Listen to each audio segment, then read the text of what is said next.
area of S1 times 4? What is the surface area of S1?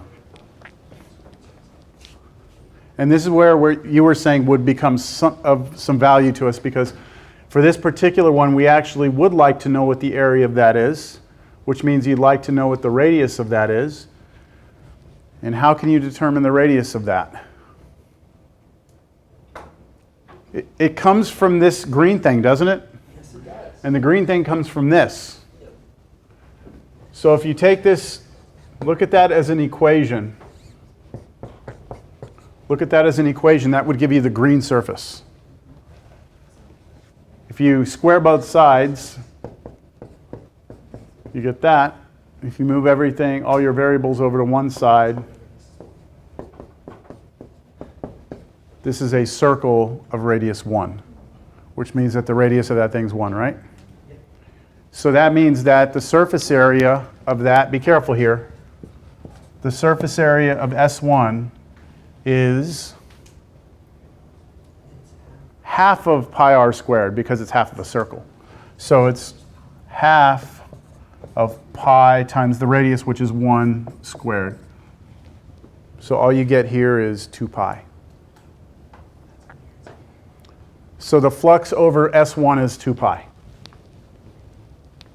We got that? All right. Let's do this again. Random number between 1 and 14. 9. 9. Okay. Which one do you want to do? The what? The one behind that one, the back side? Okay, so what is super nice about the back one? X is 0, right? Now, let's set it up, okay? S2, on S2, when we do S2, what's the normal vector on S2? The normal vectors are going out that way on S2. So S2 is the back one, right? Okay, this back one in here. So on S2, the normal vectors are the normal vector on S2 are negative 1, 0, 0, right? Because it's a flat plane. And so when you take that and dot it with the field, this step, you get negative x squared, which isn't going to matter because x is 0. Okay, but let's at least write it down. You get negative x squared ds, but x is 0, so you get 0. Easiest one. So, well, you have to be a little careful. It depends on what the field's doing. It might turn out that way. We'll move on to the next one, but you won't. I'm going to move on to random number between 1 and 14. 9. 9 again. we'll do that again. 3. Who's 3? 3? Okay, let's do the bottom one, okay? Because it's flat again, because it's a flat surface, we can get, we'll call it S3. For S3, might be worth it for us to talk about that normal vector again, right? So the normal vectors will be pointing which way? Down, straight down. And because they're straight down, what are they? 0, 0, negative 1, right? And when we take that and we dot that with the field,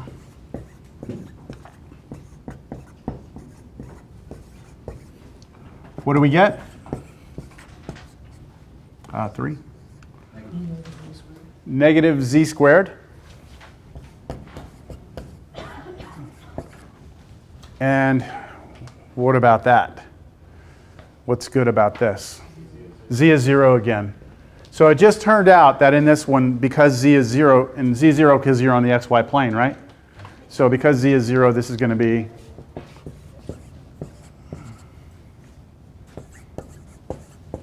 zero. All right. So I would argue that two of those 4 surfaces were real easy. One of them, S1, was, you need to know the area of a circle, right? The last one, which is the curved part going over the top, that's S4. That one is going to be a little more involved. And random number 10. That one was the one side that I wasn't able to do. Okay, so let's think through it, okay?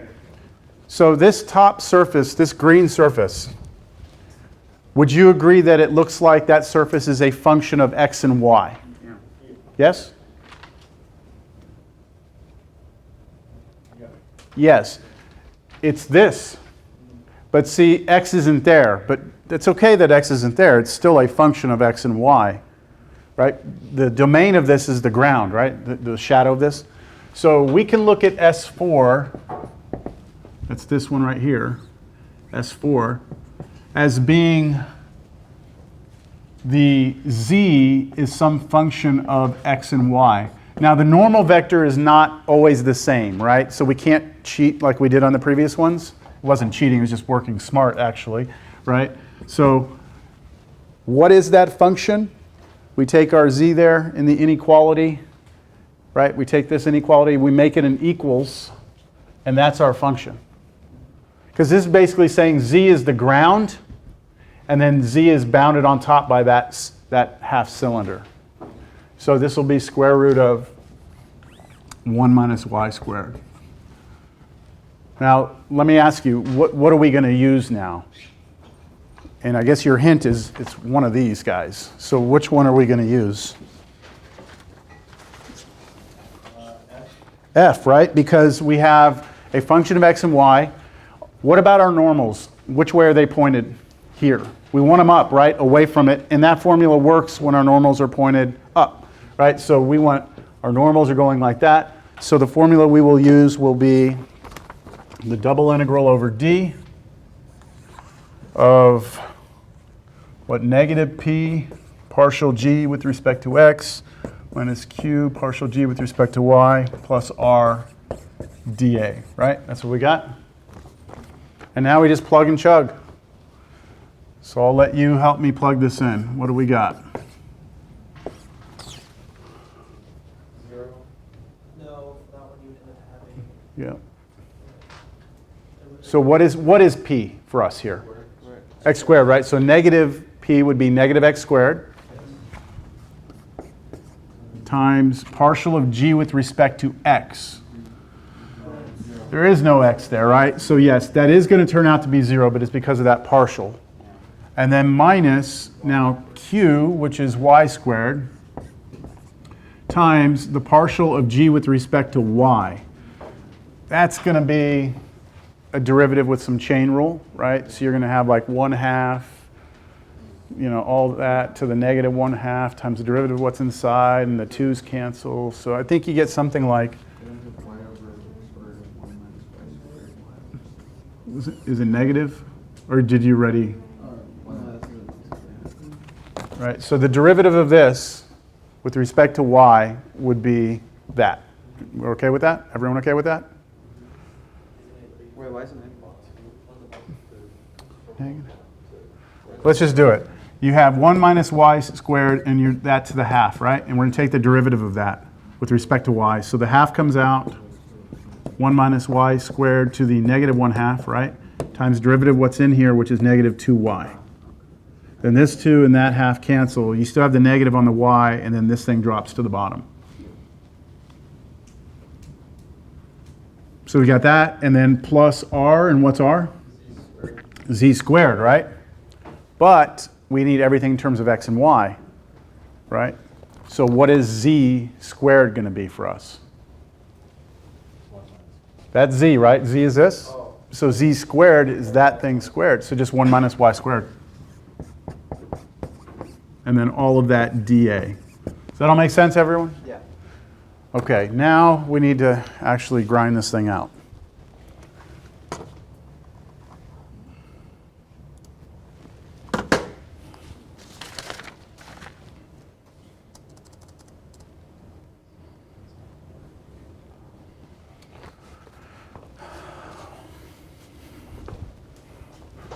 let's clean that up.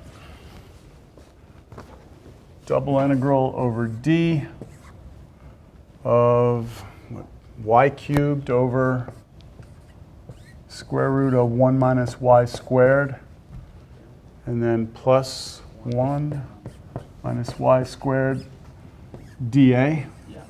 Okay. Now we need some limits of integration on x and y. And earlier I didn't really talk about it too much because I was hoping everyone saw that surface, the domain on the ground, was a rectangle. Is that all clear to everyone? Your x's, right, you had that thing like this. Your x's went this way, and remember that was a unit, like a unit circle? Yeah. So your x's are going to go between -1 and 1, and then your y values are going to go this way, which were, I believe, 0 and 2. Was it not? It's the other way around. What was the other way around? 0 and 2. What did I say? X? You said y. Oh, yes, I did say that. I'm sorry. Yes. The x-axis is this way. Sorry. X-axis this way, and the y goes that way. So y goes between -1 and 1, and x goes between 0 and 2. Yeah. Okay. So I don't need to worry about the order because they're both constants, right? We're bounded by constants. So why don't I go 0 to 2, and I'll go -1 to 1. And then we've got y cubed over square root of 1 minus y squared plus 1 minus y squared d, what are we doing? dy dx. dy dx. Let's do this integral.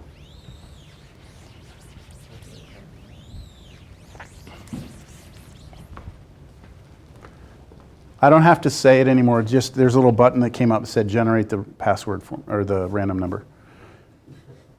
Okay, 4.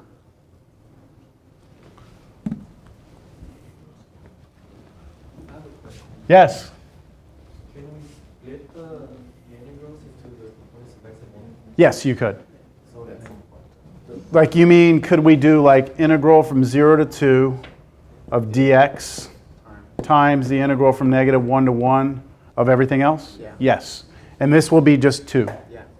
Okay, so yes, we can do that. Let's do this. You want to do that? Okay. Y cubed over square root of 1 minus y squared plus 1 minus y squared. Okay, dy. All right, so you got kind of the unlucky one here. So I'm assuming you can integrate those, right, with respect to y. So any ideas on how to go about this one? Yeah. Yeah. I was thinking the quadratic Mhm. one, but you can't. Right, where you take the root on top and make it equal to the bottom, but I don't think that would work for like a shortcut. Okay, so you're saying, I don't know what you said, like, There was what do a you shortcut with the trig sub. Yeah, but you have to do trig sub on that. so trig sub might work? I think trig sub would work because that's basically what you would like to have, Yeah. like for trig sub. Oh, So- ignore. I don't different. U sub? Yeah. I mean, you said.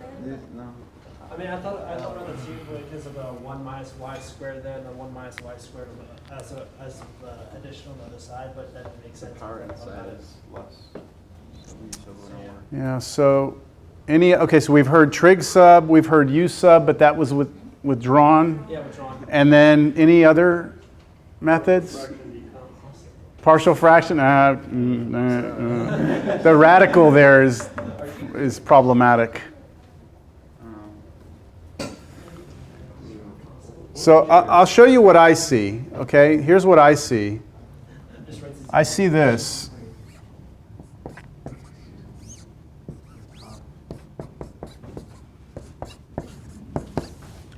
That's what I see. I see that if I do the basic U sub of 1 minus y squared, the derivative of that is negative 2y dy. And if I do negative 1/2 du, I get y dy. So basically this right here would replace that. this right here would replace this. And that, I can just solve this for y squared, right? And I get y squared equals 1 minus u. So that would replace that. So the u sub would work. Now, could you do it with trig sub? Yes. But this is probably the faster route. So let's just finish it. If I rewrite this whole integral, it would become, let's see, the y squared became 1 minus u. The denominator is the square root of, right, square root of u. And then this part became negative 1/2 du. And now you can just split this up, you know, this over this, this over this. So we would have negative 1/2 integral of 1 over this, right? Which would be u to the negative 1/2, minus u over this, which would just be root u, or u to the half, and then du. And now you can just do each of those individually. Yeah? Yeah. Okay, so I think from there you just plug everything back in, replace u. Can I stop? You should get 8/3. This should give you 8/3. I'm going to double check it. I'm going to pop this into the computer real quick. I just want to verify it. Oh, shit.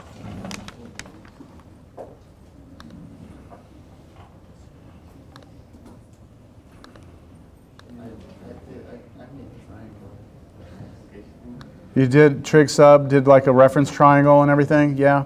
It should work.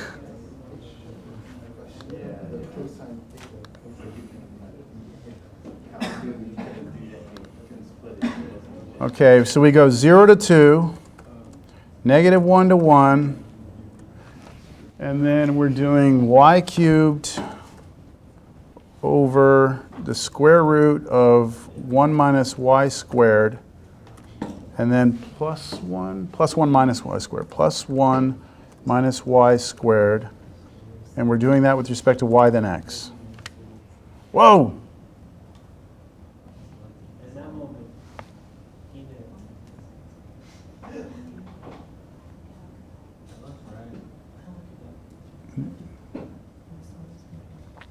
What did he give us? What monster Did you need to put y to the third in brackets? No, hold on. There's something wrong. Y can't go from at y equals 1 and negative 1. It should, oh. We're not. At the very end, it gives you over 0. Yeah, hold on. There's something wrong.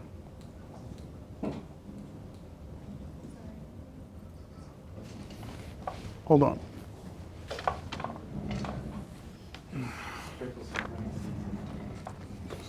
It's got to be the way I typed it in. Let me just try and close this off. Oh, really? Normally it doesn't have me have to isolate the integrand. Or at least I don't remember it being that way. Okay.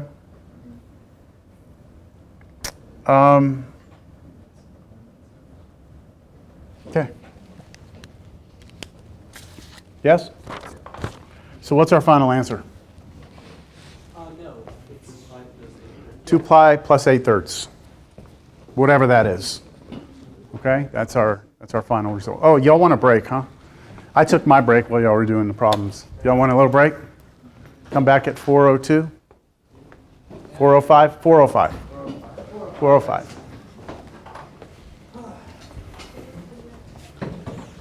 I believe that's the last problem in that section. So we're kind of done here with that.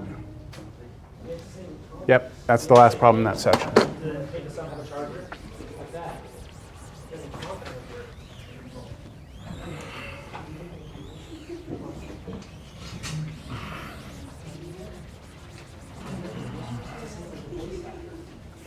You have to say something. You have to shout it with confidence.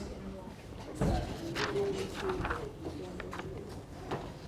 that's because you like to comment.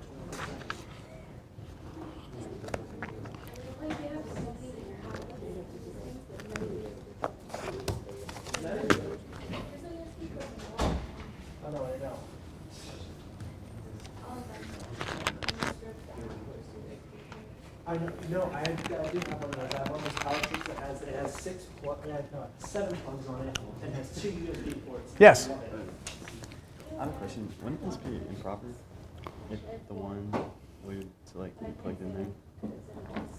Yeah, that's why I thought I was getting an error, right? Because it goes from, right? But the thing is, you're not evaluating it until you get to the integral, right? Like after you do the antiderivative, right? So when you find the antiderivative, I believe you don't have an issue. Maybe you do. And if you did, it would be improper. So you'd have to do limits. Yeah. Let me just have the computer do the antiderivative of that without doing the definite integral. Let's see what it comes out to be. That wasn't it.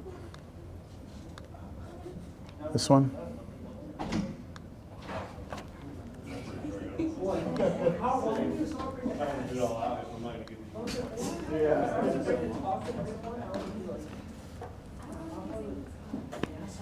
Yeah, so see, there's your antiderivative. And so when you plug in here, you don't have any issues. Right? Because you don't have, it never appears in the denominator. Does that make sense? Yeah. So it only matters when you actually integrate. that's right. That's right. I think like what you're kind of referring to is something like, you know, one of the classic examples like integral 0 to 1 of 1 over x dx, right? So like this is obviously undefined at 0, right? Right? You have an issue. When you take the antiderivative of that, when you get natural log absolute value of x, you're evaluating from, you know, 0 to 1. You plug in 1, you don't have a problem. When you plug in 0, you're undefined, so you have to take a limit. And so this one would diverge. You get like negative infinity or something like that. That makes sense. Yeah. But Would you just have to like take the without the limits first and just see if it'll like. yeah, just find that. Is that what you're saying? Yeah. Like find that and make sure that that this thing is going to be defined at these two endpoints. And you also run into problems like this when you have something like, let's say you go from 0 to 2, 1 over x minus 1 dx. There you have a discontinuity inside the interval. So you have to break it into 2 intervals, or 2 integrals, and then the other one from 1 to 2, and you do these separately and you see what happens. But in this one, trying to look if there's something. Yeah, I mean, because we are undefined. You know, what would be interesting to do is to look at the function. Like look at it, like graph it. You know what I mean? Like just like graph that and see what it would look like.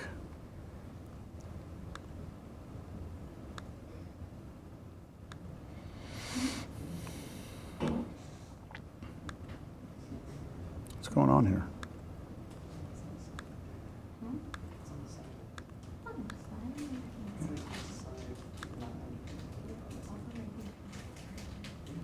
I'm going to do it in terms of x. X cubed over the square root of 1 minus x squared. And then it was like plus 1 minus y squared.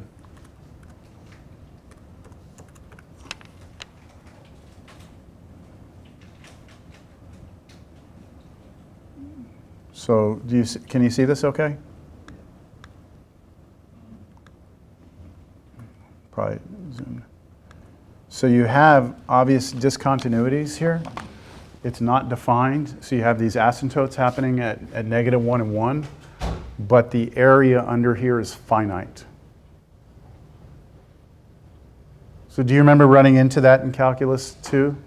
Where you can have an integral, like even if you do something like integral from 1 to infinity of 1 over x squared dx, where you have this thing going from here and you're trying to find the area all the way forever, that number, that area can converge to a finite number.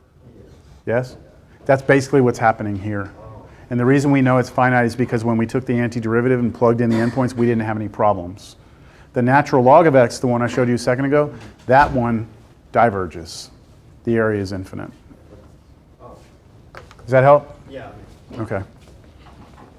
So what's like an application for dragging a liquid or something? That's what we were talking about a little bit, is where would you use this sort of thing? And I mean, I'll be honest, I'm a pure math person, so like I never got into where you would apply this to specific fields. But go ahead. In physics too, we use flux a lot For what? for finding like how like a charge goes through a surface and Yeah. affects it. Yeah. So generally speaking, and this is what I was trying to explain over here, was that math, we have the mathematics here, right? This idea of the flux. You have a field. That field can be different things. It can be electromagnetic, it can be gravitation, it can be flow of water, right? It can be a lot of different things. And depending on what it is, your answer will mean different things. So it could, in one sense, give you like your flow in terms of like mass per unit, like how much material is going through at one time. It could be electromagnetic charge going through. I mean, it just depends on the context, the framework of what the field is. It's hard to wrap your head around because it's not like volume or anything, so thinking about it. Yeah. Yeah, well, I mean, that's why we go with the water, because you're basically trying to figure out how much flow total. Is there more flow going in than out on the surface? I mean, you have to imagine, I guess, water you can, I guess, visualize as being turbulent, right? But I think maybe think of like smoke or clouds. Have you ever, just looked at like smoke billowing around, turning, and imagine you have some surface there. And it's like a net. And you have some smoke that's kind of going in, some smoke that's coming out. Everything's kind of twisting and turning, right? So the flux would be like, in total on the surface, is there more going in than out? If you have a flux of 0, there's an equal amount going in than there is out. That's 0 flux. That make sense? But if you have a flux that's positive, it means you have more coming out than going in. Yeah? I mean, that just seems like it would be very hard to measure, right? I mean, that if you give me a general surface and you give me some field, it would be hard. I think the hardest thing is the field. Like in the real applications in the real world, how are you going to get the field, right? The field is the part that's difficult. But when you're dealing with gravity, well, that's pretty easy. The field for gravity is pretty easy because, it's the center-seeking field, which we already looked at that field. And in different classes, different subjects, depending on what it is, that field is either going to be defined for you, given to you, or it's going to be something that has been, understood in terms of magnetic fields and how they look, how they behave. You say for this particular type of magnet, you have this sort of shape to the field, and you have, here it is, this is what it looks like. They give you PQR. I'll look more in to see if there's something more constructive I can give you. I'm sure in physics too. What you said you used physics too, what the problems were? The only thing I can actually think that the flux applying to real life is probably water parts and stuff, the flow of water between certain pipes and stuff, doing analysis and stuff. You have like Well, you have like a magnetic charge. I'm just offering. yeah.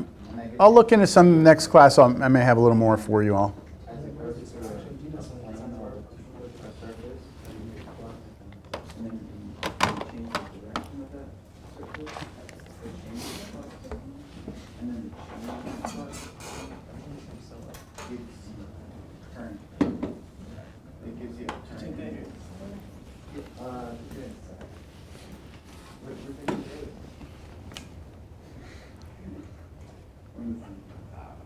I literally just found out today. That's what's special. Yeah, because it was, I'll take it in the summer, but yeah, the only class for physics too was that SAC. Yeah, that's what we're doing. Going second and one. It would probably be. You need to get in the car. No, man, this is 1 year, take 1 year.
Divergence theorem. So like some time travel shit. All right, divergence theorem.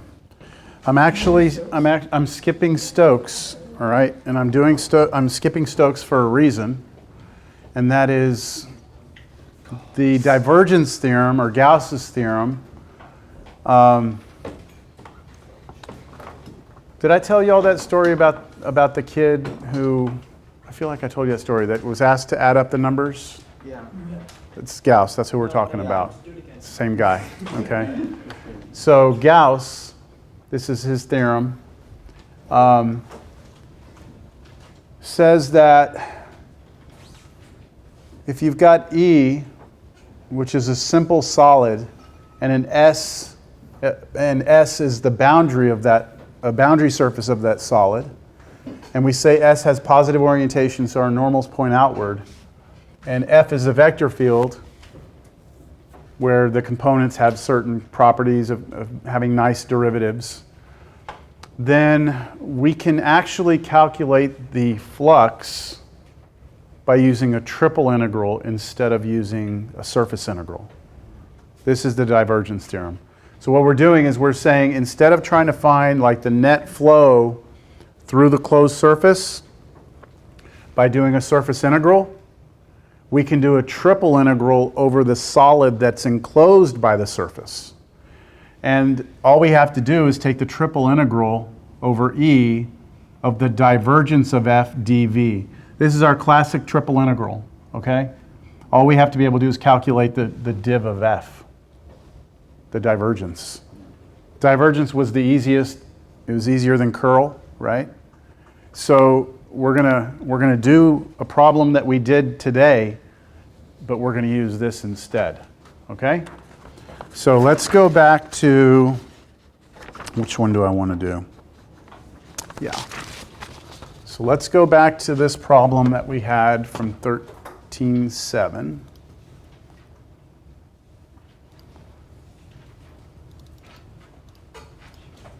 Okay. Remember this one? Believe this was our first example of flux? You remember what we had to do it? Okay. So the question is, if we have a unit sphere, right, S is our surface, does this enclose a solid? It does, the ball, right? The solid ball E? Yeah. And if it encloses the solid ball E, then the flux over the surface, right, the flux of F over the surface should be equal to the triple integral over the solid of the div of the field dv. So let's take a quick look at the divergence of the field. Div of f, you remember how to calculate that? Yeah, you just add, it's super easy to do this. This is the partial of p with respect to x plus partial of q with respect to y, plus partial of r with respect to z. So all we're doing is we're looking at our field, p, q, r, right? Yes? And we're taking the partials. So what's the partial of y with respect to x? 0. What's the partial of q, which is z, with respect to y? 0. What's the partial of r with respect to x? 0. And so the div is 0. And the triple integral then over anything of 0 dv is what? And what was our answer from before? Okay. It's a beautiful theorem, right?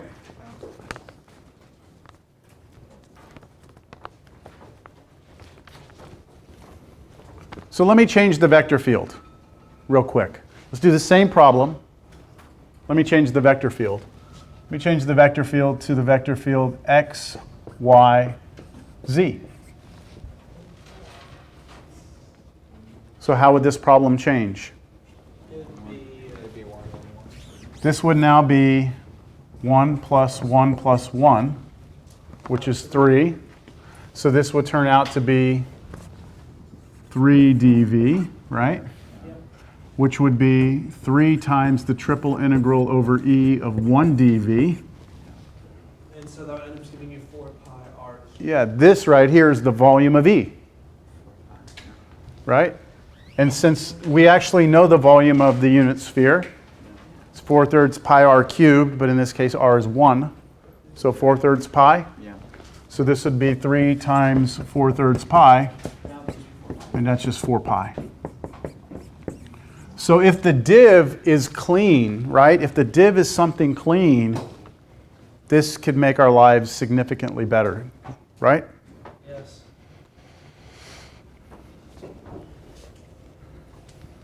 Especially if the div is a constant. If the div is a constant, then as long as we know the volume of that, we're in business. All right, let's see if we can do the next problem we did today using the theorem, the divergence theorem. So the second problem we did was this one. So don't answer. I'm going to call on a random person. So if you know the answer, keep to yourself. I cleared it out. All right. Random number between 1 and 14. 5. It likes these low numbers. 5 we already called on. 1. 1 is next. So my question is, can we use the divergence theorem here? Yes or no? You're 1, right? Okay. So can I use divergence theorem for this surface S?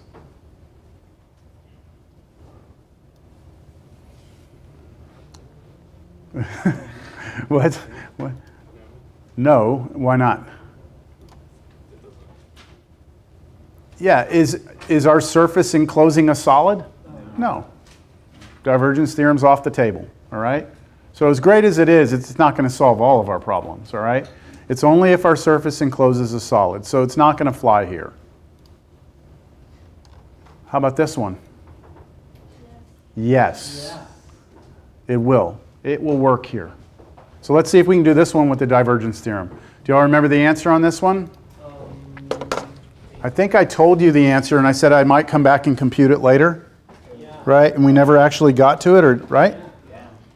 Well, hopefully we can get the answer with this. So this double integral over S of f dot ds should be equal to the triple integral over E of the div of f dv. So let's talk about div f. You want to give me div f here? 0 plus the partial of the middle one with respect to y. 1. Right. Okay, you're giving me the final answer. Minus 1. It's 0. 0 again. It's 0.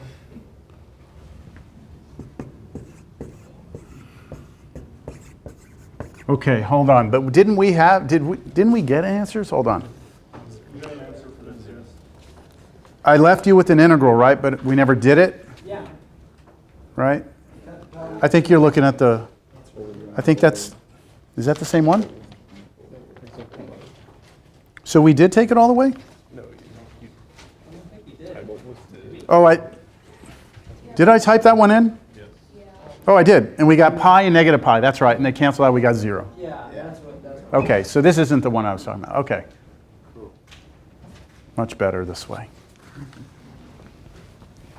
So on the final, I'm not going to prompt you. I'll just ask you to find the flux.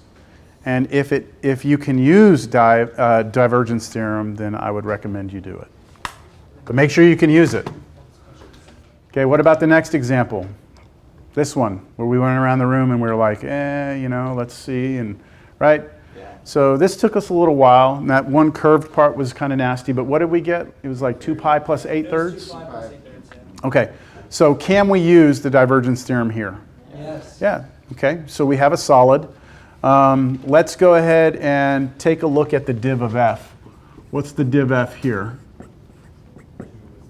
2x plus 2y plus 2z. Now this div's not as clean, is it? No. Okay, but that's okay. We're going to do the surface integral, the flux integral, dot ds should be equal to the triple integral over E of the div of f dv, which for us is triple integral over E. The 2 I'm going to pull out, x plus y plus z dv. So now we're back to just a good old triple integral, right? We have a function of 3 variables, a scalar function of 3 variables. We need to somehow come up with some sort of representation of E, right? Some way to represent E. So we need to find some bounds on x, y, and z, which will give us our representation for that solid E. So back to this picture, what can we say about this solid here? This Well, we know that the x is from 0 to 2, y is from -1 to 1, and z is from the ground to the curvy thing, so from 0 to square root of 1 minus y squared, right? So this becomes 2 integral, integral, integral. Now, these two, the order doesn't matter, but this one has to be the inner integral. So I'm going to go 0 to 2, -1 to 1, 0 to square root of 1 minus y squared, and then I have x plus y plus z. Now dz, dy, dx. Now the problem that we did, remember we had to break it into 4 surfaces, right? And then it was that S4, that 4th surface, that required us going to the computer. But we had talked about you'd use a basic U substitution. We thought maybe not partial fractions. We thought trig sub or something. But this one looks maybe like it's, more within what we feel like doing. Yeah. Okay. So let's just work this one out. I want to see if we get 2 pi plus 8/3. We better. Okay. So 0 to 2, 0 to 1. Okay, antiderivative of this with respect to what first? Z. So xz plus yz plus 1/2 z squared. And then I'm going to do that from z equals 0 to z equals square root of 1 minus y squared. I still need to do dy then dx. This is going to be a little ugly, all right? But let's just do it, all right? Let's just finish it off. 2 integral 0 to 2 integral, this is supposed to be -1 to 1. Apologize. -1 to 1. And now we're plugging in for z that, right? So x square root of 1 minus y squared plus y square root of 1 minus y squared, and then plus 1/2. And then when I square that, I just get 1 minus y squared. And then all of that, I'm going to go dy and then dx.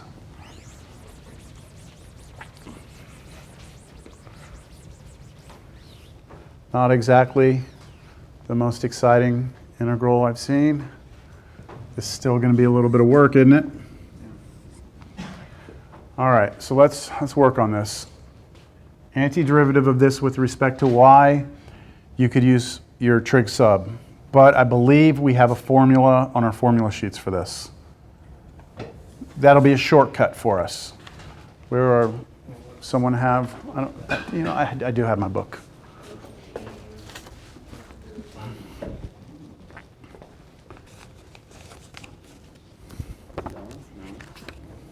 It's formula 21. No, not 21. Formula, where is it? Oh, it's probably not on there. Do y'all have formula 30 or no? Yeah, it cuts off at 29. It's formula 30. Okay, well, I'm going to just put the answer up here, okay? I wouldn't ask you to do something like this on the final where you're going to be having to do that part. This would be something you can handle without having to refer to a formula that's not here. And I don't think I would have you doing trig sub. It would just take up too much time. So can I just use the formula for this? Is this okay? Yeah. Okay, so this is going to become 2 integral 0 to 2. All I'm doing this for is really to make sure that we get 2 pi plus 8/3. So x, antiderivative of that with respect to y is, just double check here, 1/2 square root of 1 minus y squared. And then we have plus, wait a minute, no, that's not right. It's y over 2.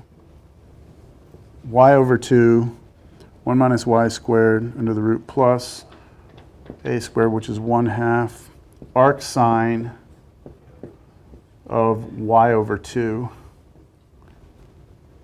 Y, no, y, just y. No, why I keep on putting that? Y.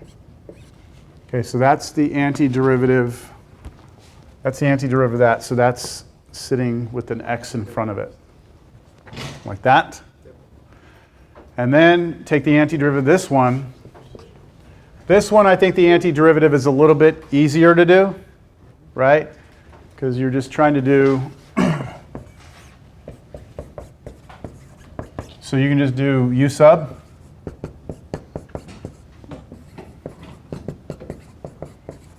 And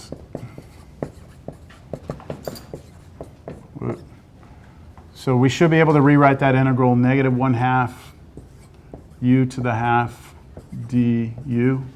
Let's double check that. Y dy is negative 1/2 du, and then this is the square root of u. So what is the antiderivative of that? So 2/3 u to the 3/2. 2's cancel. So we should have negative 1/3.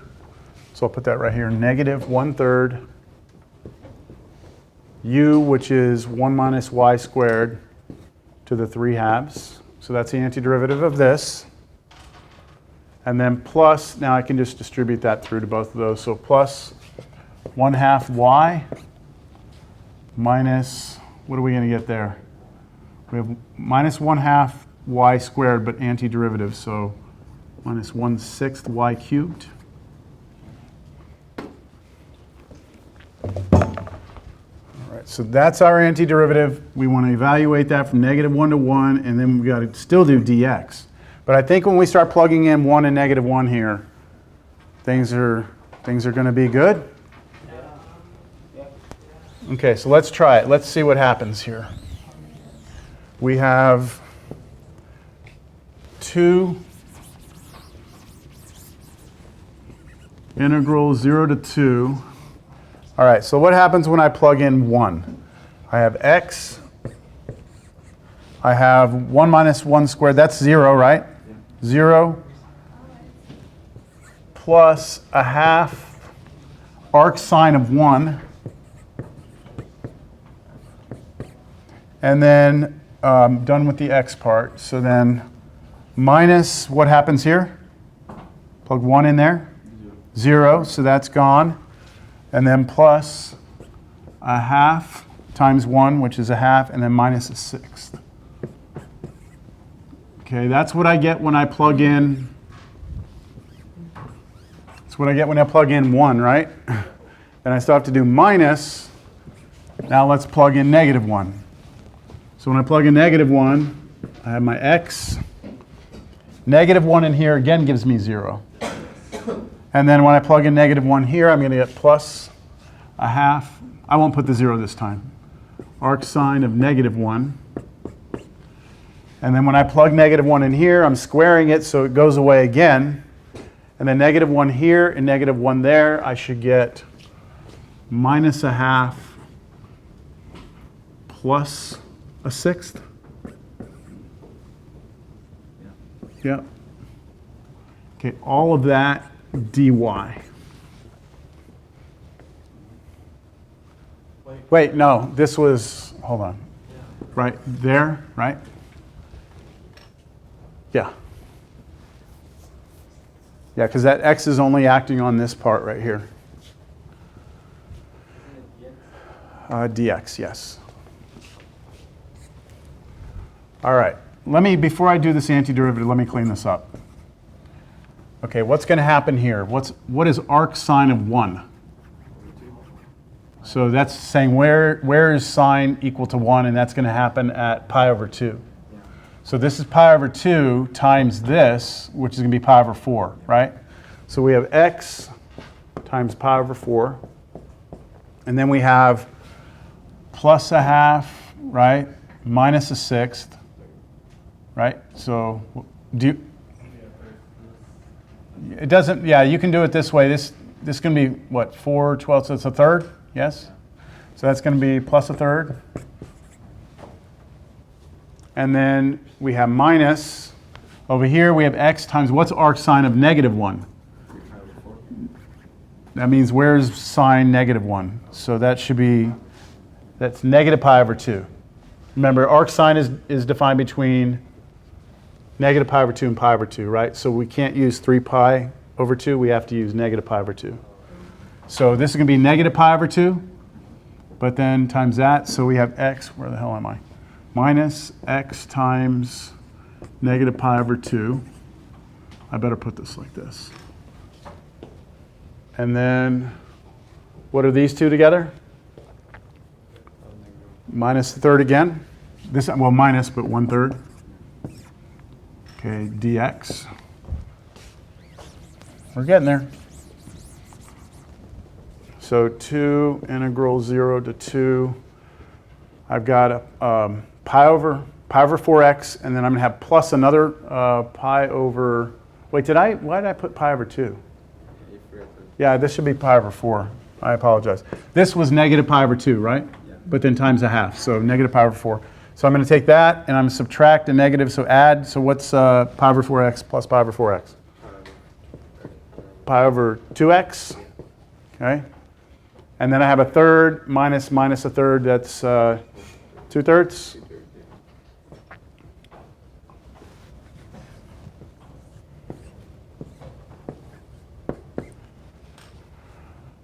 Okay, almost there. This is going to be equal to 2. Now the antiderivative with respect to x. So pi over 4x squared plus 2/3 x, evaluating from 0 to 2. Yeah, it's pi over 2, but then that's 1/2 x squared, so I just, yeah. All right, I'm hoping this is going to work. All right, 2. All right, what happens when we plug in 2? We plug in 2 here. This is going to be 4, so we're just going to get pi. And we plug in 2 here. We're going to get 4/3. And then when we plug in 0, it all goes away. And when we distribute, we get that. So I don't know. Maybe you could argue that the other way was better. I mean, it's this one's kind of, you know, I think you could go either way. So this is the moral of the story here, is that the divergence theorem isn't always going to be so much easier. But it gives you a different way of doing the same thing, right? Yeah. Okay.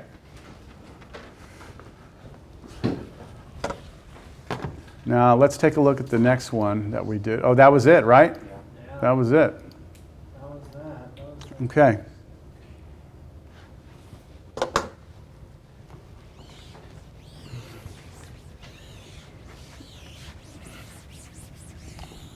So how do you all feel about things? It's 4:30. We have an option here. I could cut you loose now, and we could call it a day. And then we come back and finish up 13.8. We're going to go backwards because we just did 13.9, which would be our last section. We can finish that up on Monday, and then we'll have our test on Wednesday. Or we could try and finish as much as we can today, and then on Monday we would, I guess, just come in here and wrap it up and spend the rest of the time answering questions, or cut you out early that day. So what do y'all want to do? Y'all want to call it a day, or y'all want to keep going? Keep going? Just keep going? Okay. What have you done? You're here, right? You may as well. And it's so much fun. So. It is so much fun.